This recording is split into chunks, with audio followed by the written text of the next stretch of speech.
खेती में सड़कों पर गोलियों की आवाज सुनाई दे रही है। खेती में हथियारबंद गिरोहों ने सरकारी संस्थाओं, पुलिस स्टेशन और जेल पर हमला कर इस देश का चैन छीन लिया है। जेल पर हुए हथियारबंद गिरोह के हमले के बाद करीब 4000 कैदी जेल से फरार हो गए हैं।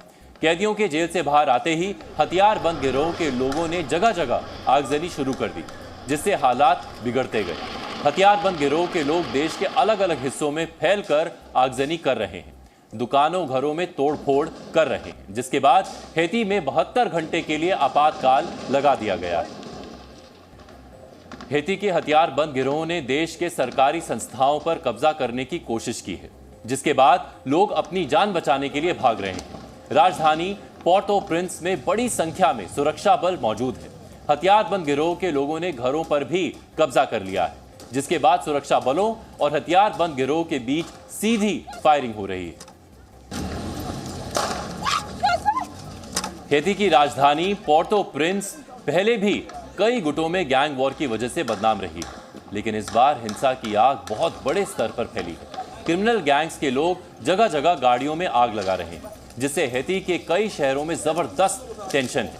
लोग डरे हुए हैं, उन्हें डर है कि कहीं हिंसा की आग में वो भी ना मारे जाएं।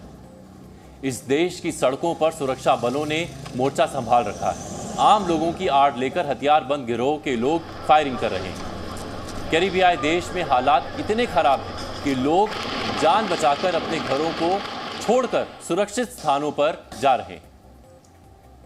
अब हम आपको हैती में बिगड़े हालात का एक और वीडियो दिखाते हैं। इस वीडियो में कुछ पत्रकार अपनी बाइकों पर बैठकर सुरक्षा बलों के पीछे जा रहे थे।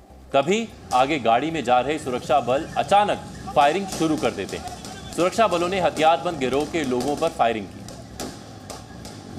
हथियारबंद गिरोह ने जिस सुनियोजित तरीके से खूनी खेल खेला है, उसने हैती सरकार को भी हिला दिया है।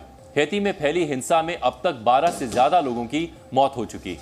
हैती सरकार ने हथियारों, अपहरणकर्ताओं और जेल से फरार हुए अपराधियों को खोजने के लिए बड़ा अभियान छेड़ा है।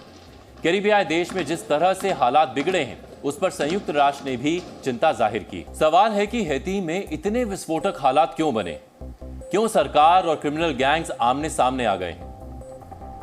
हैती में हिंसा की शुरुआत बीते गुरुवार से हुई, जब प्रधानमंत्री ने केन्याई लीडरशिप वाले सुरक्षा बल को हैती में भेजने पर चर्चा करने के लिए नायरोबी की यात्रा की। इसके बाद हथियारबंद गिरोह के सबसे बड़े लीडर जिमी चेरजियर ने पीएम को हटाने के लिए हमले का ऐलान किया था।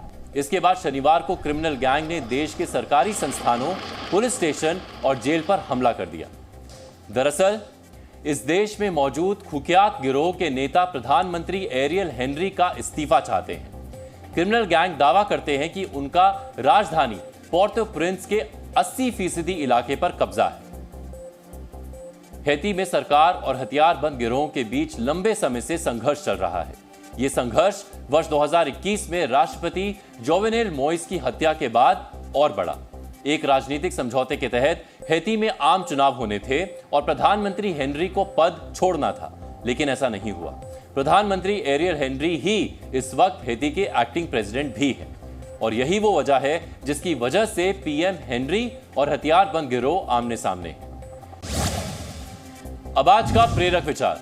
गौतम बुद्ध ने कहा था, जीवन में हजारों लड़ाइयां जीतने से अच्छा है कि तुम स्वयं पर विजय प्राप्त करो, फिर जीत हमेशा तुम्हारी होगी और इस जीत को तुमसे कोई नहीं छीन पाएगा। जी न्यूज़।